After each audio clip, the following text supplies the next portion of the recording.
It's right here. Watch. Because lawlessness will abound. He's letting you know it will abound. Don't you let lawlessness decide your heart. Let his goodness have already captured it. See, when this happens, if you're walking in love, you're untouched.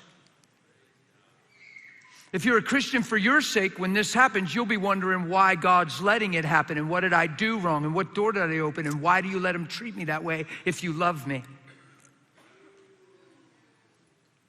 You show me one person that ever had that mentality that was encouraged in producing life.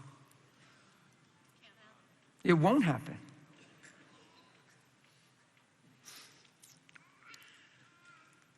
You know the analytical thing I touched a little bit this morning? I have never in my life met a person professing to be analytical that admitted they were blessed and free and filled with God's Spirit. They were always overthinking and struggling and had questions. I've never seen a person confessing, almost priding themselves in being an analytical person that was walking in a confession of blessed. That should be a warning. Yeah?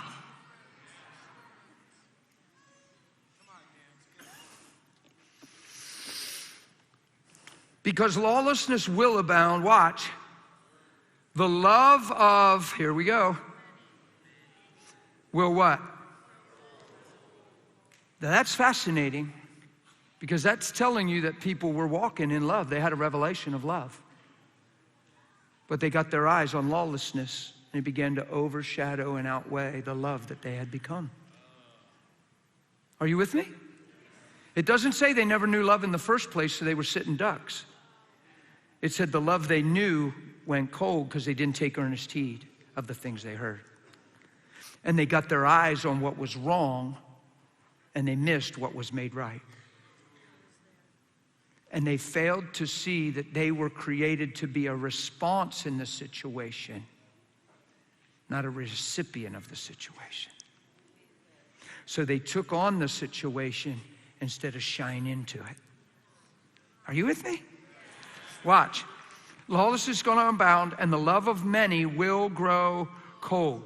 So what is the purpose of the false prophet thing and all the lawlessness abounding and Satan moving in people to get all this stuff to happen? Is he trying to give you a rough day and break your heart? Is he trying to blow up your circumstances? He's after love. Because the thing that he can't defeat about God is God is love.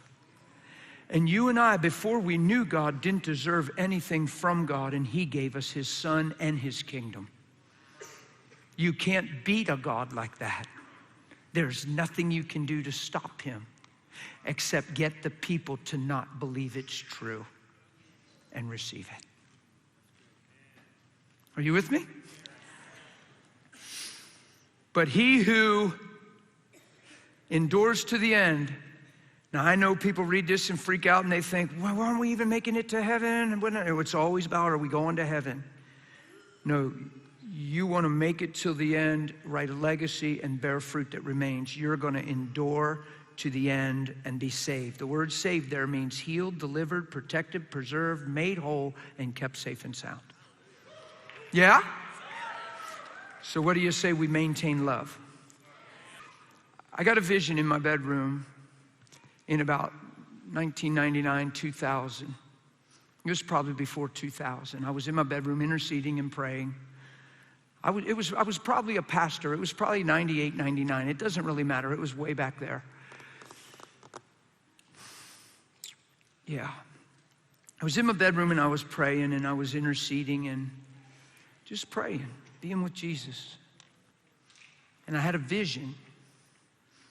It wasn't with my eyes open. I had my eyes closed and I was singing and I was praying, and this vision unfolded in front of me, and I stopped singing and I had music. I had a piano playing just on a CD. It was just flowing and playing, and I was just had that flowing, and I was just standing there just kind of probably swinging like this, and the vision just unfolded. I never opened my eyes. You know what I mean? I saw these corridors that were dark and dingy. There were little lamps, kind of looked like a movie scene when you're inside a whole bunch of caves. that all meet in a big living space or all come together. And there was little torches at the mouths of the holes. And there was all these black silhouettes and figures. And there was hysteria. It started to unfold that I could hear them. And there was cursings. And they were freaking out. This group was freaking out. And there was a tall figure in the center of the chaos and all the figures and the silhouettes that I was seeing. And he was standing, he was hooded, and he was just standing like this. Silent and motionless. I saw a side view. He was like this. You're in a vision. God's given you understanding. I knew it was hell. I knew it were demons. I knew it was Satan. A newspaper came through the vision. Jesus Christ raised from the dead. And a big, bold exclamation point passed right through my vision. A newspaper headline, Jesus Christ raised from the dead. And it just went out of the picture. And I could hear hell freaking out, screaming at Satan, "You fool, we should have never followed you. We're finished now. God has brought salvation to men. Men can be filled with God's Spirit. Men can walk in the authority of His name. We are destroyed. We are finished." And they were freaking out because when they saw what they did and their eyes were open and all the scriptures came to light, they were freaking out. And Satan's standing there, and it reminded me of Ziklag and David, and when the town got burned and they took all the women and children and they wanted to stone David, and everybody was freaking out on David, and David had to encourage himself in the Lord. And that's the scene it reminded me of, only it was demons and the devil, and he has authority, and he's the devil, so he was head and shoulders above everybody, and it represented authority, and I knew who he was, and he's hooded the whole time. And all of a sudden he lifted his face, and I saw this figure of a face, and it got a sinister look on it. And he yelled real loud, even though they were all freaking out and they looked like they were turning on him. He said, "Silence!" And they all silence. And he said, "It is true, we played into the hand of God. It is true that we opened the door for salvation to men. It's true that we shed innocent blood, and that blood is now on the mercy seat in God's throne room. It is true that we played into the wisdom of God." He said, "But we do not have to be moved, and we do not have to fret." He said, "We know we can't defeat God, but we know we can defeat them. We have defeated them from the beginning." This is what I heard. Remember Eve? Ha, ha, ha. Remember Adam? Huh. Every man is for himself. Every man lives for himself. God has paid a price for salvation to men, but we can stop it. I want you guys to come in here. They all came in. They're in a big huddle. He says, "Don't worry about them building churches. Don't worry about them preaching.